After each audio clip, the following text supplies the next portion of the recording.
What's up guys, your boy Jimmy here. Today we're just gonna do a little bit of a Q&A today. I know you guys have been waiting for so long. I'm sorry for taking for so long, just trying to prepare for that next drop coming and everything like that. But yeah, today we're just gonna go through some questions and answers that I can be able to answer for you guys.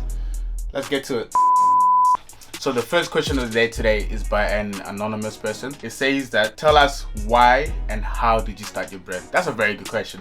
I give you guys a little recap on how and why I started this brand, Trapsoul. So going back to 2019 and 2020, I was actually at the lowest point of my life ever. This is when things were hitting me from left to right, left to right, left to right, left to right. Those things were like, for example, like obviously losing a job, losing my driver license, so not privileged to be on the road, losing friends, even like I was kicked out of the house and I was living at the back for a couple of days and whatnot. But even me now, as a person that I am right now, I really do appreciate the things that happened, and I would never change the course of my life, and I would never change them stuff that happened back in the days from happening, because it is who I am right now and it's how the brand got built. One promise that I made myself, remember on that day when I was actually at the park, I was like, I really had to take it in as positive, because if I take it as a negative of me being kicked out, me losing a job, me losing all this stuff, it's not gonna bring anything good. I'm just gonna be in that sinking hole. So I was like, okay, let me start a brand. I didn't know what name it was gonna be yet, and my goal with this brand, it is to help people only if I help myself out first, right? After making that promise, guess what I did? On that same day, I called my old boss, or apologizing about this and that. Can you take me back, please? Literally a couple hours later, he messaged me saying that, yeah, you can come back. I talked to my mom to get me back in the house. I sold my very luxury car, Audi, sold it to have some money so I can start reinvesting into something much more meaningful. And that's how it started, and to now to this point where I am really just appreciative of keeping that promise.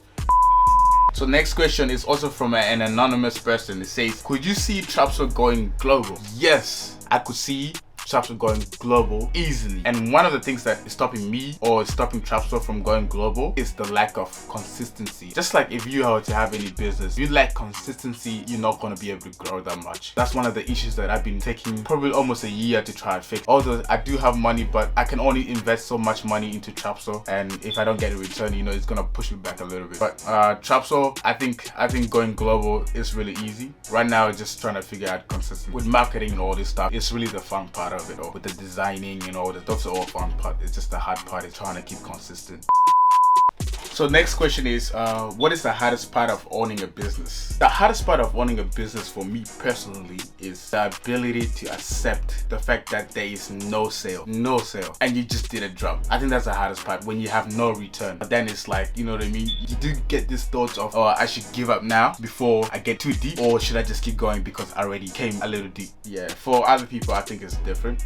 There's more to it. Like, for example, with my business, I feel like that's one of the hardest parts, but there's also the fact of being able to manage everything from my content creating to filming to graphic designing to website building to literally everything, you know what I mean? And just one person, it does get heavy on your back, and you do wish there were a second person just like you, or who has the same interests as you, so you guys can be able to share this line of work. So next question is also from an anonymous person. It says, where do you see Trapsoul in the next 3 to 5 years? In the next 3 to 5 years, I hope Trapsoul is really big, and you can find them in your retail stores everywhere. I believe that's possible. I really want to expand beyond just clothes. I want to be able to build a team of driven individuals as well for Trapsoul, that we can be able to drive out missions around the world to help people, you know what I mean? I love people and I love to help people, and I think that's really my goal with Trapsoul. I want to be able to go over more than just clothes, and I think it's possible.